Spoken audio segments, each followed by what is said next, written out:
Bonjour tout le monde. Aujourd'hui, on va partager avec vous quelques astuces concernant le TP de prothèse conjointe et surtout dédié aux étudiants de deuxième année. On va préparer avec vous une molaire, une scie mandibulaire qui va recevoir par la suite une CCM, une couronne céramo-métallique. Donc premièrement, on a commencé par le tracé. On trace une ligne à 1 mm du collet anatomique de la dent.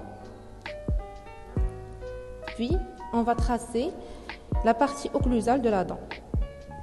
Une ligne qui est un tiers de la face vestibulaire et un quart de la face palatine. On va commencer par la préparation occlusale.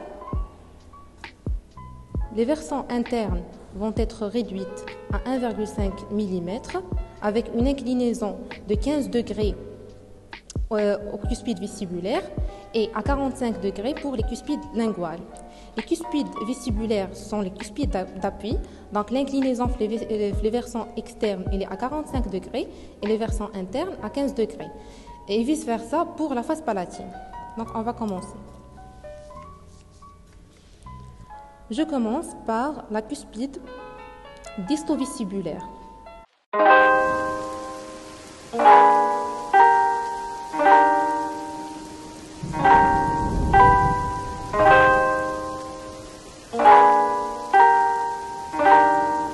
J'utilise une fraise cylindrique pour réduire le pan mésial et distal et les de gros diamètres pour faire vite.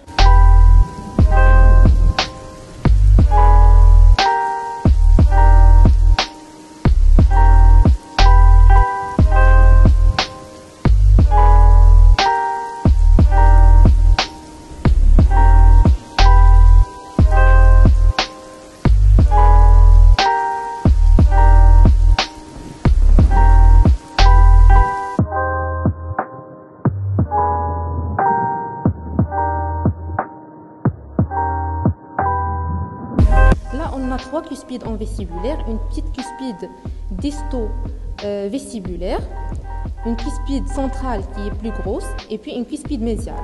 On doit respecter l'inclinaison et puis réduire en respectant le sillon occlusal principal.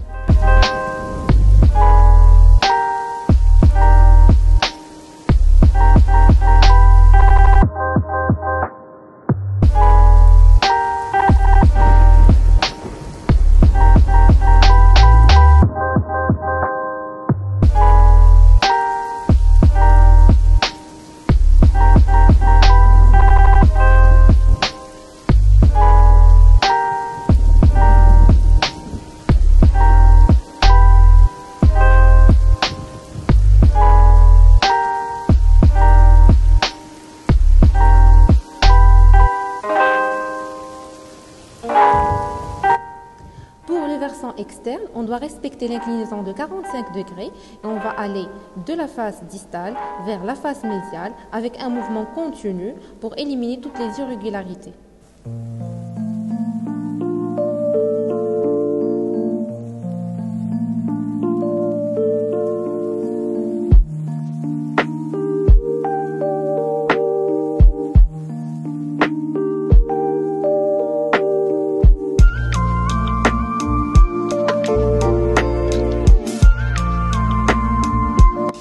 Prendre de bons points d'appui pour ne pas déraper.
l'étape de contrôle, on utilise la clé de réduction. On s'assure qu'on a réduit 1 mm. Donc le 0,5 mm, je le laisse pour la finition et le resculptage des cuspides par la suite. D'accord? Pour ne pas tomber dans une préparation sous-dimensionnée, on va aller petit à petit. D'accord? On va s'assurer qu'on a respecté l'axe de la dent, que la pointe cuspidienne coïncide avec la pointe de la cuspide de la dent avant la préparation, pour respecter l'homothétie de la dent. Pour les deux cuspides linguales, on va tracer les arêtes cuspidiennes. D'accord? Puis de la même façon, je vais réduire les versants internes 1,5 mm en respectant l'inclinaison de 45 degrés et les versants externes une inclinaison de 15 degrés.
Donc l'étape de contrôle de la préparation occlusale, vous voyez qu'on a bien respecté l'anatomie de la table occlusale. Les cuspides sont bien dessinés avec une réduction de 1 mm. Et puis j'insiste sur le sillon principal. Le sillon principal, on doit suivre la forme originale d'elle. On ne cherche pas à l'effacer. Non, comme de sorte d'escalier, on doit les laisser tout en réduisant. On passe à la préparation axiale. La préparation axiale, on doit maintenir la fraise parallèle avec l'axe de la dent, d'accord, avec des mouvements contenus. Par exemple, d'abord, je suis en train de réduire la face occlusale, je vais aller min distal, comme ça, vers le mésial, pour ne pas créer des anfractuosités que je ne peux pas contrôler par la suite. Il y a une autre méthode que vous pouvez utiliser, mais avec une certaine dextérité, d'aller créer des rainures de 1 mm, une rainure, et puis on va essayer de les joindre tous les deux, d'accord? Donc la méthode, il est un petit peu difficile à contrôler. Il ما خدناهاش مزيان يبقاو عندنا هذوك les traces ديال دوك les rainures par la suite et on va fausser la préparation.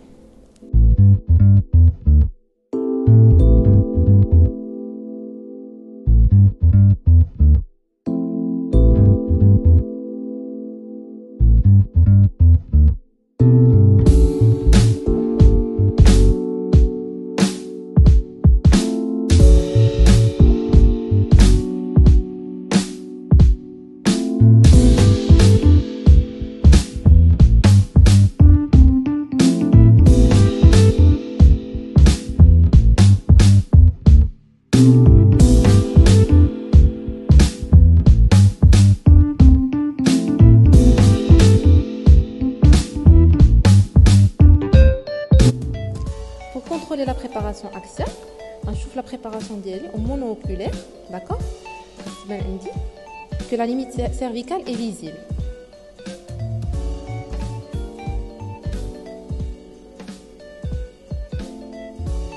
La préparation que qu'on dépouille, mais pas la dépouille ne doit pas être excessive. Supposons que quand on dit la dépouille est excessive, j'ai préparé la dent ou j'ai incliné la fraise, mais l'axe de la dent. Là, je vais redresser l'axe de la fraise et je vais réduire au niveau de la limite cervicale, comme ça, d'accord? Je vais la dépouille. Sinon, si j'ai une contre-dépouille, ça veut dire que quand la fraise est comme ça, elle est inclinée ou elle est là, j'ai réduit au niveau de la limite cervicale. Pourtant, j'ai des excès de la partie occlusale.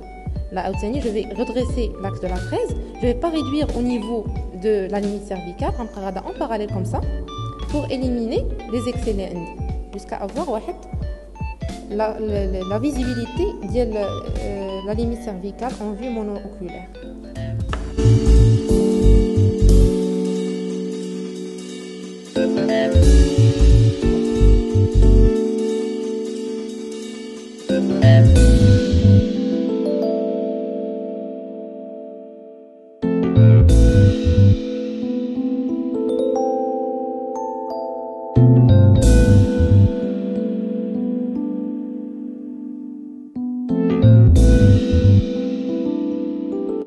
Donc après avoir préparé la face vestibulaire ou la face palatine, la face linguale, c'est une mandibulaire, on va passer aux faces proximales, la face médiale, la face distale.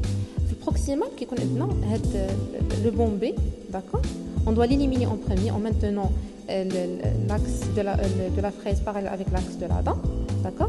Puis on va dessiner la limite cervicale.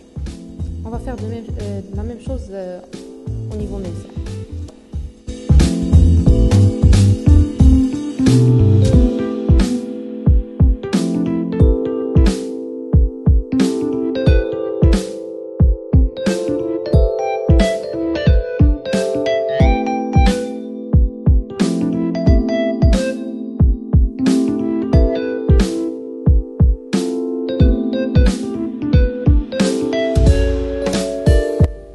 Donc après avoir terminé la préparation axiale des 4 faces, d'accord, j'ai réduit les 4 faces et les majoreffels vestibulaires. Maintenant, on a besoin de plus de céramique pour la stratification.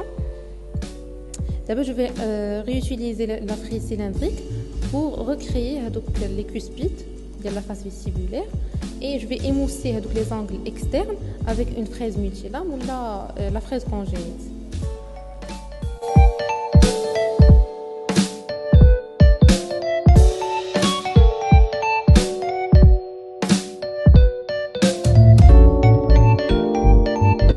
D'abord, on va commencer la finition. Je vais utiliser la cupule dure. Elle est plus performante que la cupule siliconée. Je vais la passer sur toutes les faces, d'accord? À part 1 mm la limite cervicale. La limite cervicale, ça sera rugueuse. Parce que la couronne, il assure plus de stabilité de la prothèse, d'accord?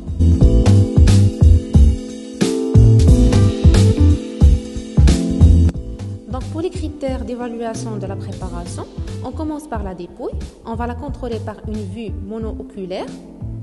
On doit observer la limite cervicale sur toutes les faces. Il doit être continu. D'accord? Puis on passe à l'évaluation des valeurs de réduction en utilisant la clé de réduction. La forme de la dent et des cuspides doit être homothétique avec la dent initiale.